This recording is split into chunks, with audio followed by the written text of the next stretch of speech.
chapter 1, verse 1 to 5. Let's read it all together. Pwede ba tayong tumayo lahat sa pagbabasa po ng salita po ng Diyos? Sabay-sabay po tayo at the count of 3. 1, 2, 3, read. In the beginning, God created the heavens and the earth. Now the earth was formless and empty. Darkness was over the surface of the deep, and the Spirit of God was hovering over the waters. And God said, "Let there be light," and there was light.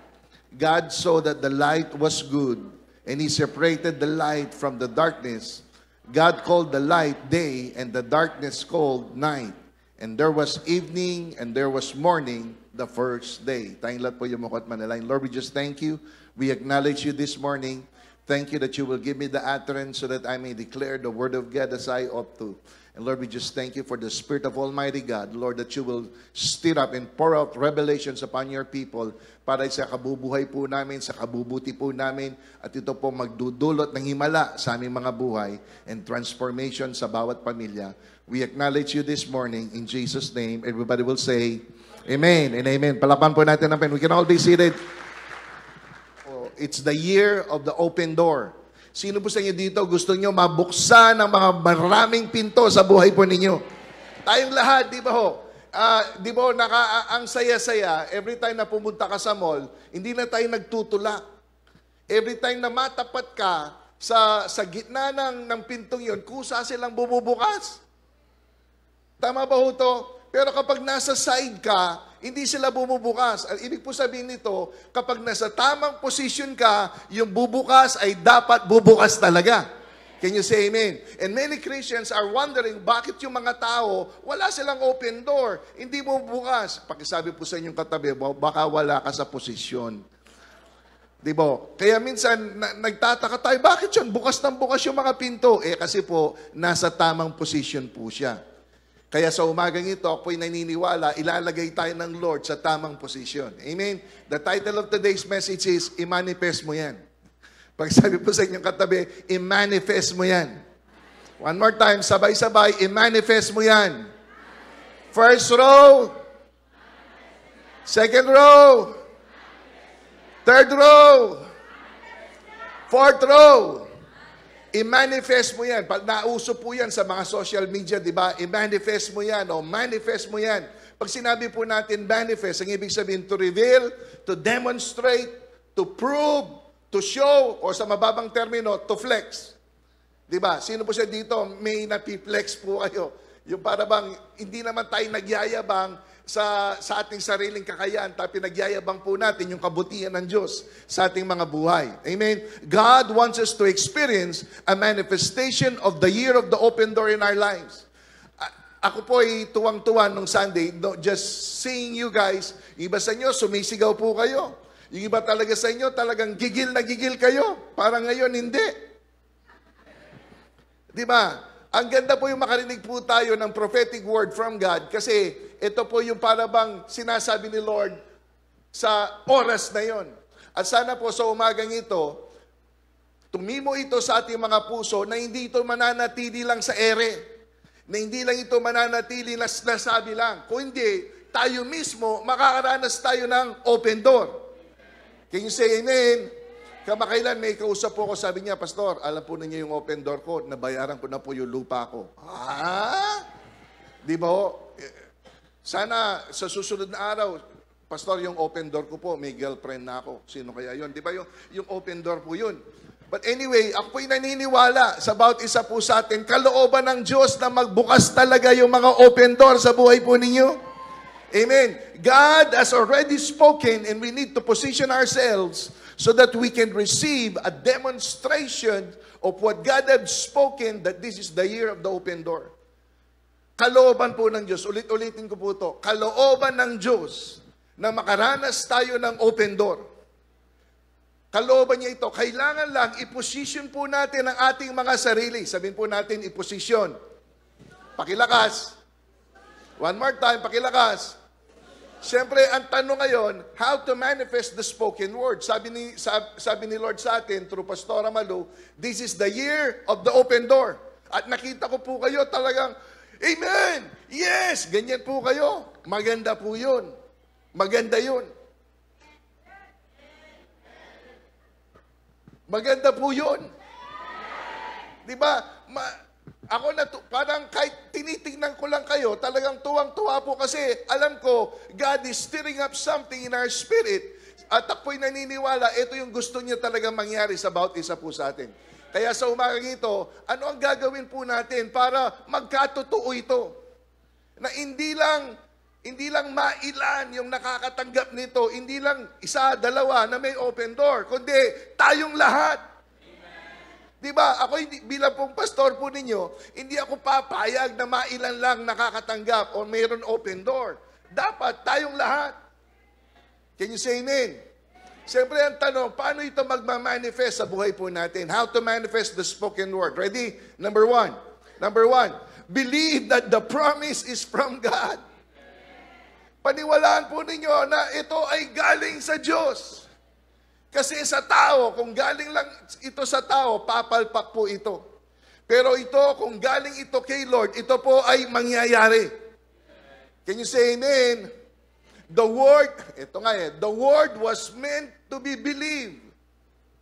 Kaya sinabi po ni Lord ito kasi nais niya na paniwalaan po natin. I want everybody to look at me.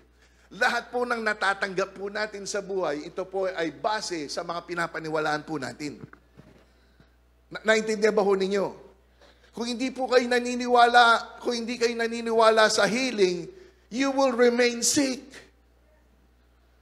Kung hindi kayo naniniwala sa prosperity, you will remain poor.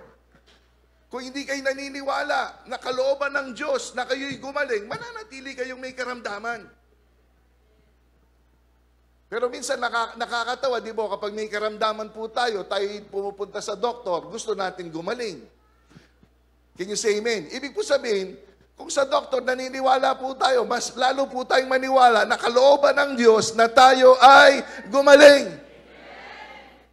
Amen. So if you're here today, you're sick in your body, may karamdaman po kayo, gusto po namin ipaabot sa inyo na kalooban ng Diyos na kayo ay gumaling. And the Bible said, by the stripes of Jesus, we were healed. Diba? No sinabi niya, sa pamagitan ng latay ni Kristo, tayo po ay gumaling. Ibig sabihin, kaya sinabi ni Lord yun, gusto niya, paniwalaan po natin yun. Ulit. The word was meant to be believed. Kaya ang tawag nila sa atin, believers. Ibig sabihin ng mga believers, may mga pinapaniwalaan tayo. Example, sino po siya dito, paniwalang-paniwala kayo na galing kayo kay Lord. Paniwalang-paniwala po kayo na kahit na mahirap yung buhay po ninyo, kayang i-turn around ni Lord ito.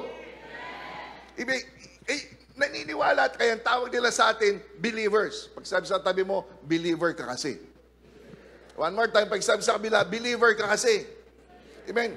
You see, the manifestation is connected to our believing. Kaya, ano man ang gusto po ninyo mag-manifest sa buhay po ninyo, may kinalaman nito sa paniwala po ninyo. Can you say amen? Kaya napakalaga po yung paniwala po natin. Paano kayo na born again? Di ba kayo ay naniwala? Mayroon ba akong born again dito? Di ba the Bible said, ano po sabi po ng Bible, maniwala daw tayo na si Kristo ay namatay at nabuhay na maguli. Di ba ho? Kaya ako'y naniniwala. Kaya tayo na born again. Natanggap mo yung isang bagay na yon dahil sa iyong paniwala. Parang yung building na ito. Naniwala po tayo na kayang i-provide ni Lord yung ating pangangailangan. Eh ngayon, dahil tayo naniwala, nakita natin ngayon ito. Amen. Kailangan mong maniwala. Nakalimutan ko yung bola ko sa kakamadali ko. Example, may susi po ako. May bago ako sasakyan ngayon, Toyota. Di ba? Sabi ko kay Cesar, Cesar, yung sasakyan ko, sa'yo na. Hindi ka naniniwala, di ba?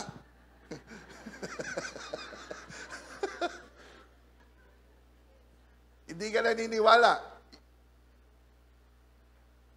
Pero hindi ka naniniwala kasi hindi ka sigurado sa akin kung bibigay ko, di ba?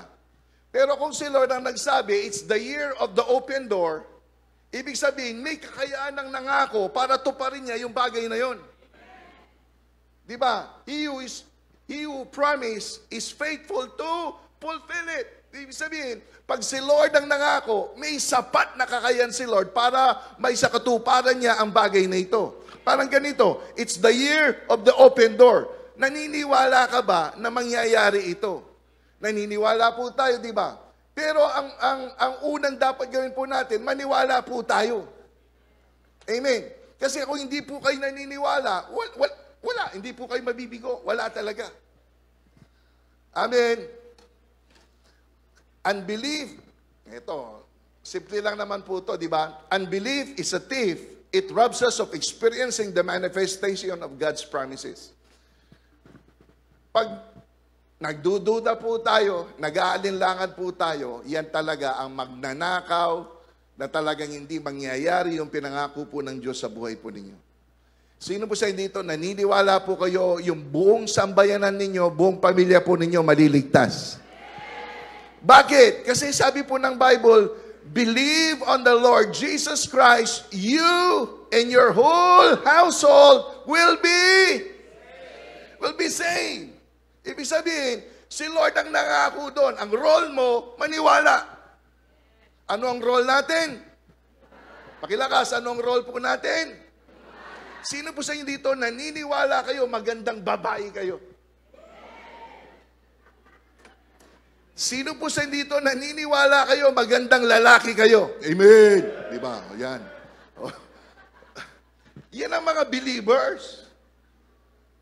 Pero tingnan mo, dahil hindi ka confident kung magandang babae ka, ang amen po niya gano'n. Amen. Dito lang dumaan. Pero tingnan po niyo yung mga lalaki. Wag muna.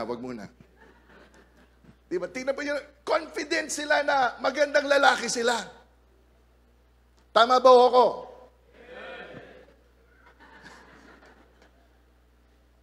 Yun ang maganda kapag confident ka. It's the same thing with God. Nung sinabi niya, it's the year of the open door, confident ka na mangyayari ito. Confident ka na si Lord siyang nangako, may sapat siyang kakayahan para mangyari ito. Amen. May sapat siyang kakayahan na mangyari ang bagay na ito. Kailan kami kumain sa Kailan tayo lumabas? Nagpunta kami sa Cactus Jack dito sa sa Balibago. Natuwa ako kasi namumblema sila kung saan sila sasakay. Samantalang dati, dalawa lang yung sasakyan namin.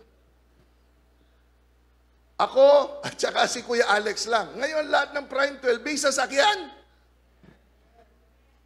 Kasi naniniwala sila na kalooban ng Diyos na sila ay pasaganahin. Can you say amen? So, napaka-importante po. The first thing that we need to do for us to experience a manifestation of the year of the open door is for us to believe that the promise came from God. Dapat ito ay nanggaling kay Lord. Number two, ano po ang gagawin po natin para mag-manifest ito? Number two, let your mouth agree with what God has spoken. Let your mouth agree on what God has spoken. Dapat po yung bibig po ninyo, hindi pang marites yan. Ang bibig po ninyo, dapat mag-agree ang bibig na yan na ang sinabi ng Diyos, ito ay mangyayari. Amen. Ano po sabi po ng 2 Corinthians? Ito, maganda po ito. 2 Corinthians chapter 4, verse 13. Ano po sabi niya? It is written, I believe, therefore I have spoken. Since we have the same spirit of faith, we also believe and therefore speak. Ano po sabi po ni Paul? We believe, therefore we speak. The first manifestation na ikaw ay tunay na naniniwala, ikaw ay nagsasalita.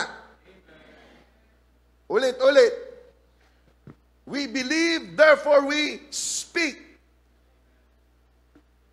Makikita po ninyo yung mga taong naniniwala sa kanilang mga bibig.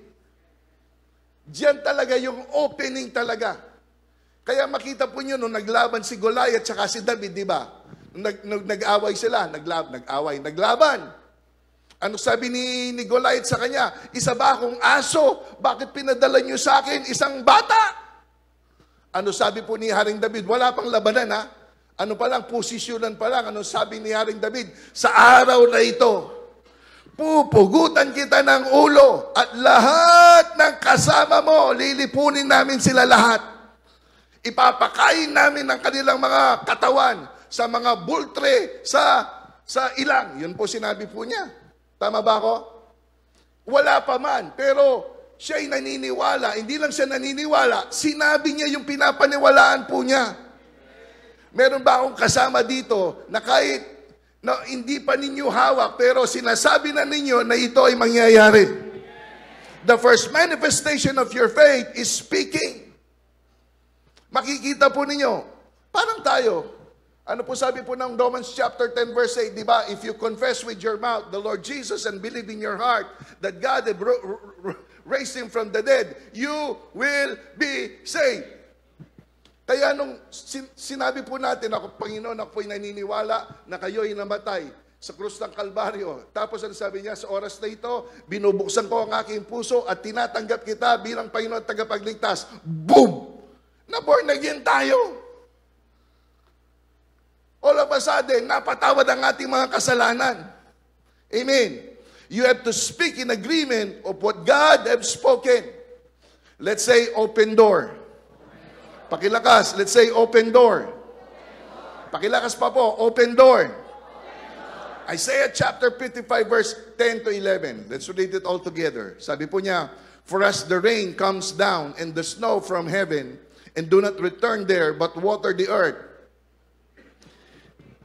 it make it bring forth and bud, but it may give seed to the sower and bread to the eater. So shall my word be that goes forth from my mouth. It shall not return to me void, but it shall accomplish what I please, and shall prosper in the thing for which I have spoken.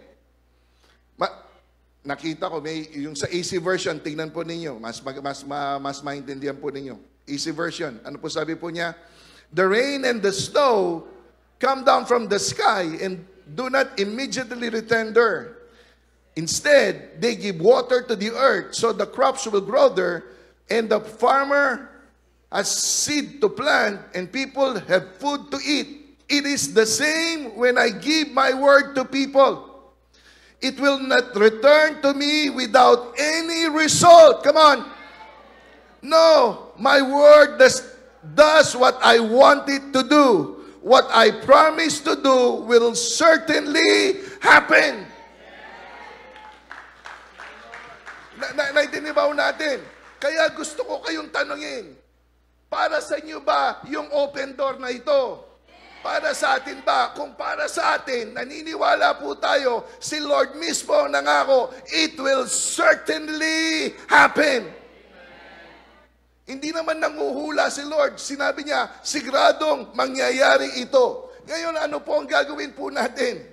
First, 2 Corinthians chapter 1 verse 2, for all the promises of God, in Him are yes, and in Him, amen, to the glory of God through us.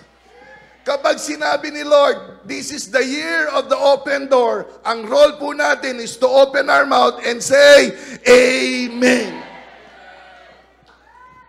Ang role natin is to say, amen. Ibig sabihin, nag-a-agree ka na kalooban ng Diyos ang bagay na ito. Look at me.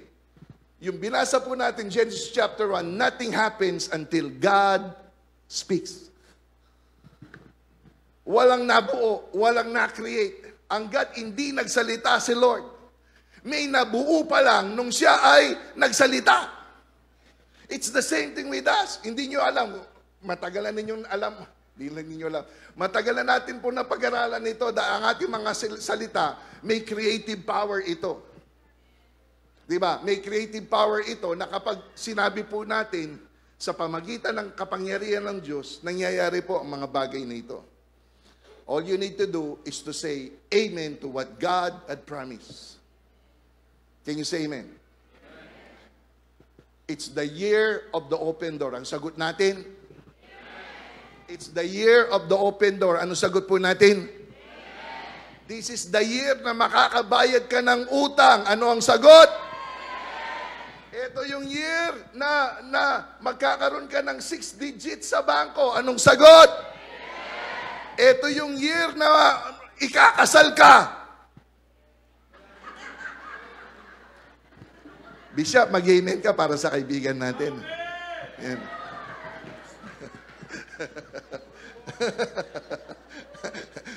Mamaya po, huwag kayong pahuli sa kanya. No? Ikakasal po niya kayo.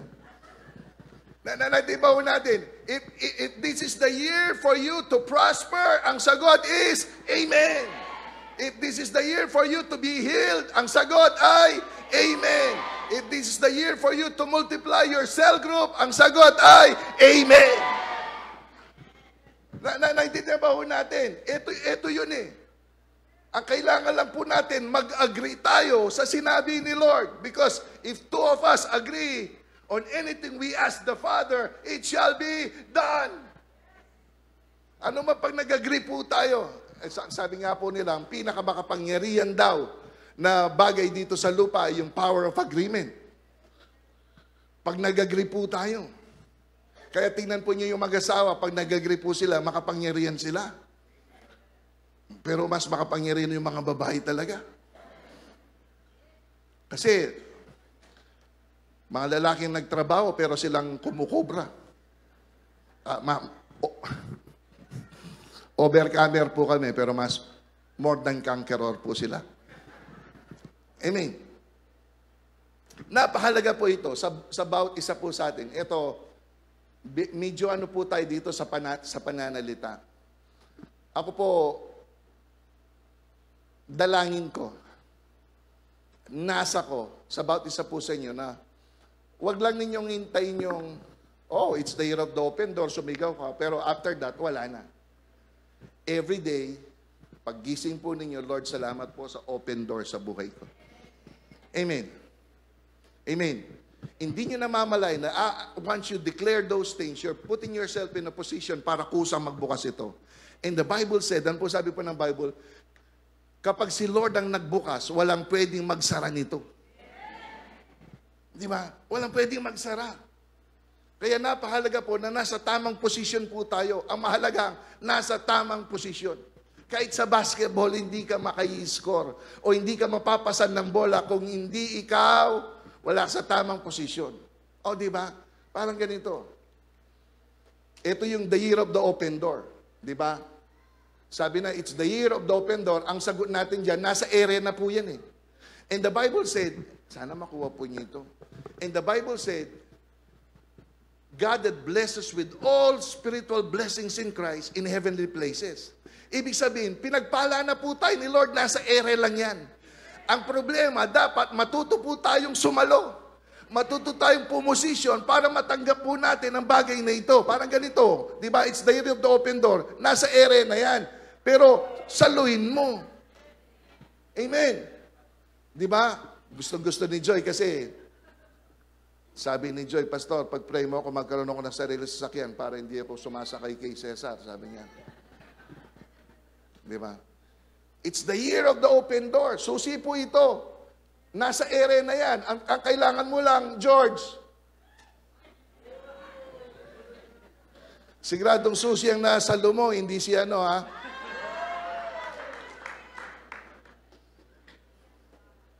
Di ba di ba, it's the year of the open door. Pasalo natin kay Ron, tingnan natin kung masasalo niya. O, di ba? Saluin mo niya, o yan, o, di ba? Salamat. Sa susi, magaling. Sa iba.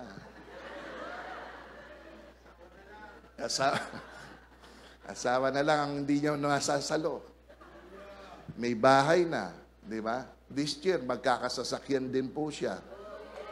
Di ba?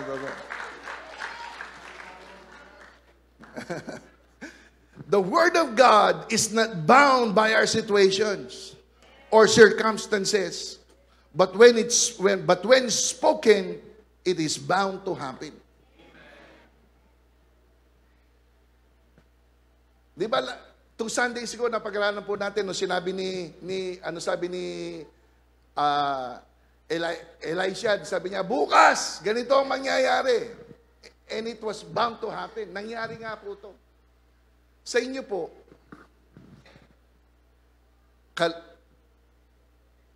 kasi yung background po natin, nakwento ko nga kay Bishop, yung background po, galing tayo sa resettlement kasi. Kaya minsan, ang mindset natin, akala po natin, mahirap po tayo palagi. Hindi.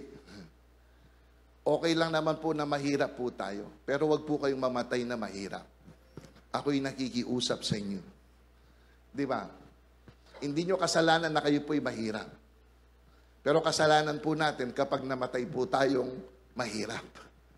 Naiintindihan ba ho natin ito? Tingnan mo ang katabi mo, pagsabi sa kanya, pahiram naman. Ano ang dapat gawin para makaranas po tayo ng manifestation? Number 1. What's number 1? Pakilakas. What's number 1? Number 2. Ibig sabihin po yan, ayusin po natin yung ating pananalita. Yung mga reklamador, talagang matatagalan po kayo. Yung palaging ginagamit ninyo yung pananalita o yung bibig sa pakakareklamo, matatagalan pong mabubuksan yung pintusan nyo. Pero sa mga taong mag-a-agree, ang gagamitin po nila yung kanilang mga bibig, na nag-a-agree sila sa sinabi ng Lord, mapapabilis po kayo. Can you say amen? Number 3. What's number 3? Number 3, let your obedience be complete. Eto, dito na. Bato-bato sa langit, ang tamaan, sumunod. Ano? Kasi kapag tayo po'y sumusunod, nasa tamang position po tayo. Bilisan ko lang to. Obedience reveals whose team or side are you in. Kasi yung pang-open door, yung open door na ito ay para sa mga anak lang ng Diyos. Di ba? Ito ay para sa mga taong naniniwala na ito ay para sa kanila. Tingnan po ito, Luke chapter 8, verse 21. Jesus replied, my mother and my brothers are all those who hear God's word and obey it. Kapag tayo daw po ay sumusunod, pinapakita lang po natin na kabag-anak natin si Jesus. Di ba? Kaya tingnan mo yan kung kanino tribo yan. Di ba kapag tayo, nakakita ka na ba ng Kristiyanong pasaway? O ito si Bishop, sabi niya marami daw.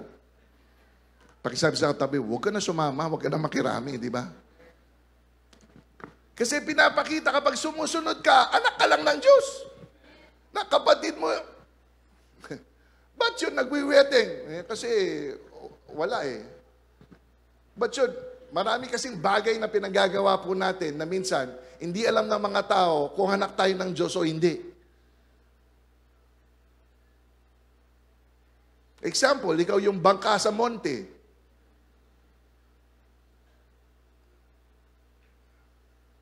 Huwag po niyong ituro yung katabi ako'y nakikiusap. Yung iba sa iyo, nakakatawa talaga yun. Pag nababanggit ang mga bagay nito, ang unang hindi po kayo po kinakausap ko po.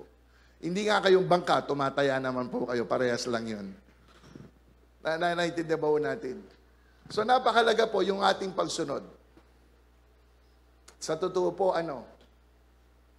kayo mismo, sa inyong pagsunod, pinapabilis po ninyong mabuksan ang pinto sa buhay po ninyo. It's as simple as that. Your obedience can hasten your manifestation. John chapter 5. Ano po sabi po niya? Now a certain man was there who had an infirmity 38 years. Let's say 38 years. 38 years. When Jesus saw him lying there and knew that he had already been in that condition a long time, he said to him, do you want to be made well? Jesus said to him, rise up, take up your bed and walk. And immediately the man was well, took up his bed and walked, and that day was Sabbath. Sabi ni Lord sa kanya, for 38 years! 38 years, nandun po siya sa sitwasyon na yon. Pero dumating si Lord, sabi niya, gusto mo bang mapabuti? Gusto mo bang gumaling? Pero siyempre, yung background nito, kamukha din natin yung lalaking ito. Siya, ang dami pa niyang excuse, di ba? Nung una, sabi niya, kasi walang magbibit-bit sa akin. Kasi pag malapit na ako, nauunahan nila ako. Ganyan, di ba? Ganyan tayo. Pero look, nung siya ay sumunod sa sinabi ng Lord, immediately. Let's say immediately.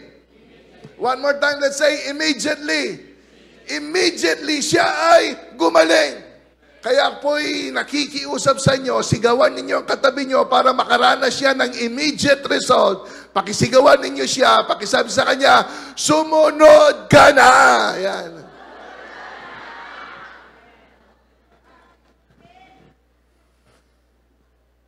Diba? For 38 years, ganyan ang kanyang sitwasyon, pero napalitan ito kasi sa simpleng sumunod siya. Ganon din, your obedience position you for a manifestation. Kwento ko na lang. Di ba? Ano sabi ni Paul? Sabi ni Peter, Lord, magdamag kaming ng isda, wala kaming nahuli. Ano sabi ni Lord sa kanya? Iagis ninyo ang inyong lambat. Mas maganda po sa ibang salin, sabi niya. Ano sabi niya? Cast your net on the right side.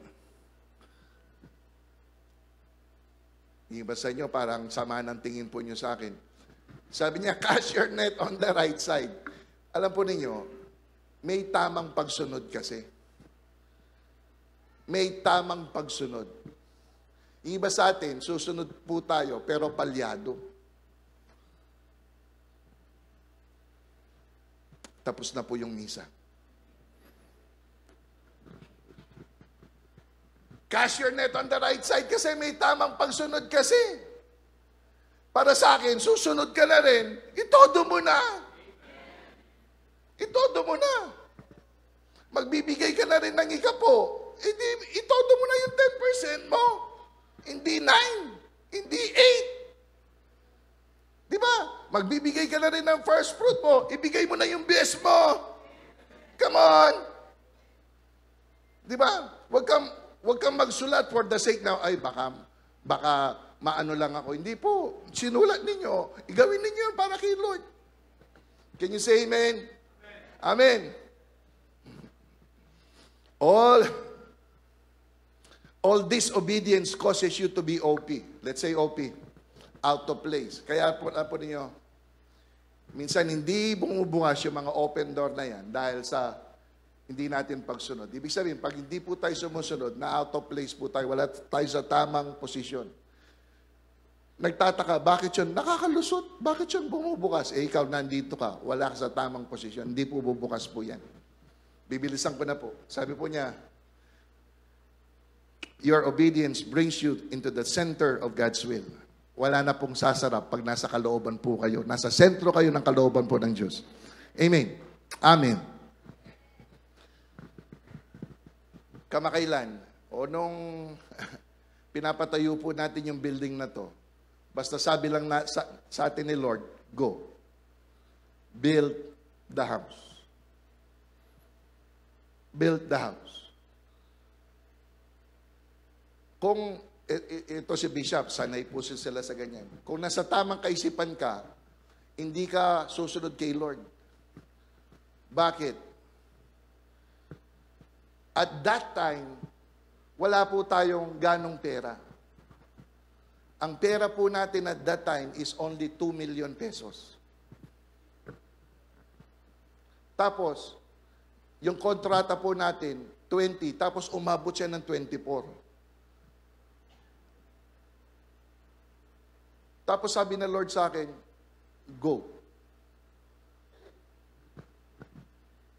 Hindi ka susunod.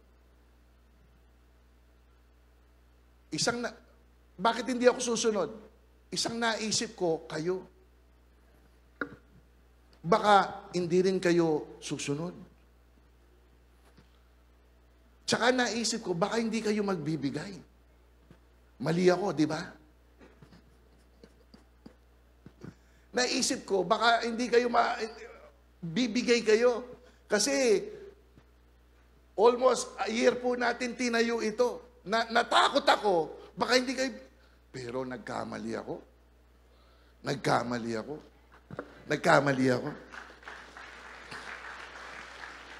Buti, sumunod ako. Dinala ko yung mga Prime 12 sa Baguio. Sabi sa kanila, guys, sabi ni Lord sa akin, magtatayo daw tayo ng building. Natuwa po ako sa kanila. Kasi sabi nila, bahala ka dyan, pastor. Hindi, natuwa talaga ako sa kanila kasi sabi sa kanila, guys, initially we need this amount of money. We need 5 million at that time. Sabi nila, mga accountant ito, alam nila. Kagad silang nagkwenta. Sabi nila sa akin, pastor,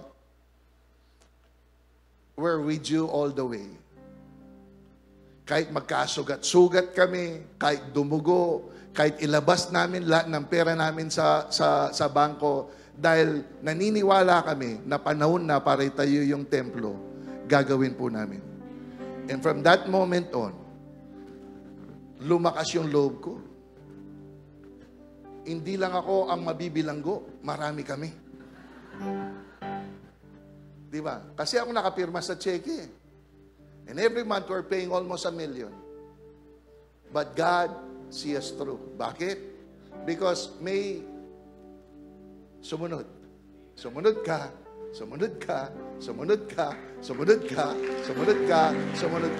And all of a sudden, as a church, napunta tayo sa tamang posisyon, kusang bumukas ang mga bagay na ito sa buhay po natin. Diba? All of a sudden, yung iba sa inyo, dahil sumunod na eh. Yung iba sa inyo, sabi niya, pastor, may 800,000 po ako sa bangko. Gamitin na po ninyo. Diba? O pastor, mayroon akong 500,000. O pastor, bibenta ko yung bahay ko. Gamitin mo yung pera. Pambihira. At gusto ko po kayong inform. Next month, magpapatayo na naman po tayo. Diba? May kasama pa ba akong susunod? Let me close. Sinabi ko po yun para makita po ninyo what you see today sa lugar na ito. Ito po'y produkto ng mga taong naniwala. Ito'y produkto ng taong nag-agree sa sinabi ng Diyos. At ito po'y produkto ng mga taong sumunod. And if I were you today, this is a place where dreams come true. Maniwala po kayo that this year is the year of the open door. Every day you declare that this year will be a year of open door sa buhay po ninyo. And lastly, anuman ang sinabi po ng Diyos sa buhay po ninyo, sumunod po kayo. And because of that, kusa pong bubukas ang mga pintong yan sa buhay po ninyo. I can sense na yung church po natin, sumisentro na po siya sa posisyon na kung saan ang mga pintong yan, bubukas po sila. Hindi lang 2, hindi lang 3. Marami po sa atin, makakaranas po tayo ng open door sa buhay po natin. Palakpakan po natin ang Panginoon. Pwede ba po tayong tumayo lahat? Praise God. Thank you, Lord Jesus. Let's bow our heads. Thank you, Lord. Thank you, Jesus. Praise God. Thank you, Jesus. Thank you, Lord. Father, in Jesus' name, thank you for the Word of God. Lord, salamat po. Hindi tao ang nangako, kundi ang Diyos na kataas-taasan, Diyos na makapangyarihan ang nangako sa amin. Nang taon na ito po'y taon ng mga bukas na pinto. And Lord, we praise you, knowing, and we're convinced of this, that you are well able to perform what you promise. May mga kapatid po kami nandirito, nag-aalinlangan, dalahin ko po na matanggal yung pag-alinlangan sa kanilang mga buhay. Maniwala po sila. Kumapit sila sa iyong pangako. na mapangyari ang bagay na ito sa kanilang mga buhay. Lord, today, I speak healing sa lugar na ito. Lord, I speak deliverance sa lugar na ito. Lord, I speak prosperity. Lord, I speak, Lord, yung pong mga utang mabayaran. Lord, I speak today deliverance sa mga bagay na nagpapahirap sa inyong mga anak, Lord. Lord, salamat din. Lord, I speak, Lord, joy sa kanilang mga puso, sa kanilang mga kaluluwa. Yung nawalan ng pag-asa, I speak hope muli sa kanilang mga buhay. Lord, salamat po. Hindi ka magkukulang sa amin. Sapat na sapat ka sa amin. Walang mahirap sa iyo. Kayang-kaya mong gawin ang mga bagay na ito sa aming mga buhay, sa aming kalagitnaan. Walang imposible. Yung mga bagay na mahirap, simple lang sa iyo. Yung mga bagay na mahirap, Lord, kayang-kaya mo mga bagay na ito. And that's why today, we lift up our voice to thank you, Lord God, that you are well able to perform what you promised, and that you are a faithful God. You will keep what you promised, Lord, sa buhay po namin. Lord, salamat po sa umagang ito. Salamat sa iyong biyaya. Salamat sa iyong presensya. Salamat sa mga himalang gagawin mo, maging sa paglabas po namin sa lugar na ito. Lord, we appreciate you for being so good to us, oh God. Thank you, Lord Jesus. Thank you, Lord Jesus. Come on, lift up your voice. Lift up. Sa lahat ng panahon, Diyos ka sa amin. Sa lahat ng oras, nariyan para sa amin. Panginoong Isus, purihin ka, dakilain ka sa buhay ko. Sa lahat ng panahon, sa lahat ng panahon, Diyos ka sa amin. Sa lahat ng oras, nariyan para sa amin. Panginoong Isus, purihin ka, dakilain ka sa buhay ko.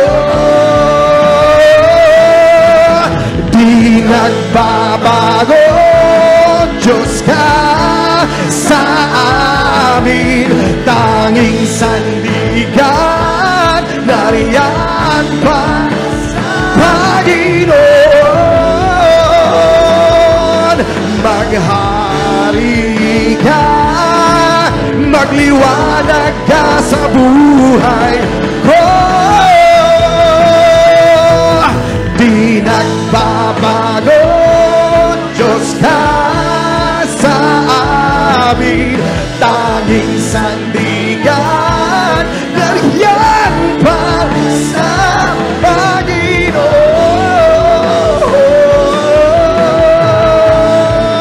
Maghari ka, magliwanag sa buhay ko. Lahat ng mga tinig, di nagbabago, di nagbabago. Diyos ka sa amin. Tanging sandigan, nariyan para sa Panginoon.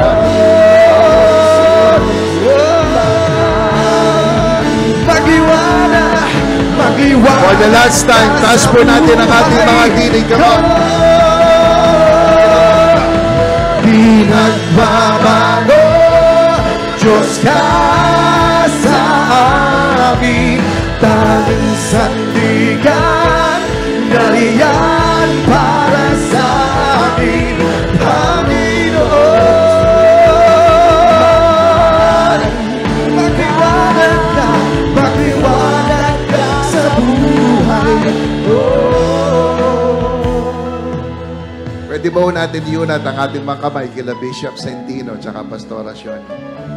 Lord, salamat po. Salamat po sa mga lingkod po ninyong na nandirito. Dalangin po namin lahat ng magagandang bagay na nangyayari sa lugar na ito, maipasa sa kanila at doblehin po ninyo. Lahat ng magagandang bagay na nangyayari sa aming mga buhay, maipasa sa kanila at doblehin po ninyo sa kanilang mga buhay. At dalangin ko ng iyong protection ang siyang patuloy na bumalot sa mga taong ito. Mula ulo hanggang paanan, that the blood of Jesus will cover them.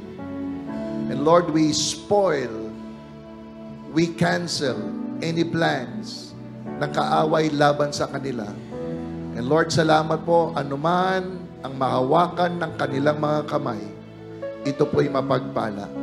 And I thank you that even this year, Lord, maidala pa po nila ang kanilang ministeryo sa panibagong level, na kung saan multitudes will be blessed, multitudes will be touched, lives will be changed, families will be transformed sa ministeryo ng mga kapatid po namin na nandirito. Salamat po.